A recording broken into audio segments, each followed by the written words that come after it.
और कोविड के बाद चीजें किस तरीके से बदल रही है, इस पूरे दौर में एक सेक्टर जो काफी प्रभावित हुआ, बिजनेस भी बढ़ा इंश्योरेंस सेक्टर का, और इंश्योरेंस सेक्टर पर दबाव भी आया क्योंकि क्लेम्स बहुत ज्यादा आए सेटल होने के लिए, मेडिक्लेम भी और लाइफ इंश्योरेंस भी। अब इसका नतीजा ये है कि आगे आने वाले दिनों में प्रीमियम 30 से 40% तक बढ़ सकते हैं और जो अंडरलाइन जो शर्तें होती हैं उनमें भी बड़े बदलाव हो सकते हैं। पूरी कहानी समझते हैं, आलोक प्रियदर्शी हमसे जुड़ गए हैं। आलोक, ये बताइए क्या है ये इंश्योरेंस की बड़ी खबर?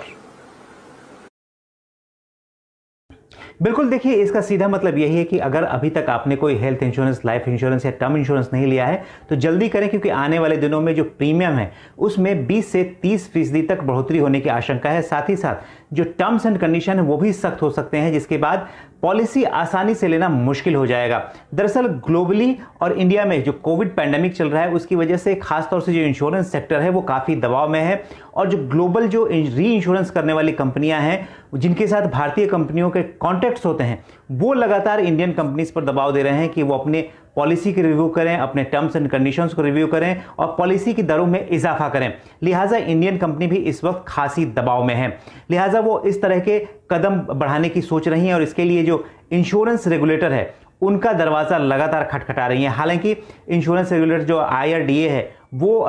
तमाम पहलुओं को समझ बूझकर इसकी मंजूरी देगा, लेकिन जो इस वक्त स्थिति बनी हुई है उसके मुताबिक टर्म्स एंड कंडीशंस सख्त हो जाएंगे तो जो कोविड से रिकवर्ड लोग हैं, कोमोबिडिटी वाले लोग हैं, या फिर जो फ्रंटलाइन वर्कर हैं या जो रिस्की जॉब में काम करते हैं उनके लिए आसानी से पॉलिसी लेना मुश्किल हो जाएगा। उसके लिए कई तरह के फिजिकल वेरिफिकेशन वगैरह करने पड़ सकते हैं। तो ये तमाम कंडीशंस है जिसकी वजह से जो इंश्योरेंस कंपनियों पर लगातार दबाव है, और इंश्योरेंस कंपनियां भी चाहती हैं कि जल्द से जल्द पॉलिसी का जो प्रीमियम है उसको रिव्यू करें और उसमें बढ़ोतरी करें। लेकिन अब देखना होगा कि जो IRDA है, जो रेगुलेटर है, वो कब इसकी मंजूरी देता है या फिर नहीं देता है। लेकिन कुल मिलाकर इस वक्त आने वाले दिनों में ऐसी आशंका जताई जा रही है कि 20 से 30% तक जो इंश्योरेंस का प्रीमियम है उसके दरों में बढ़ोतरी हो सकती है, और साथ ही साथ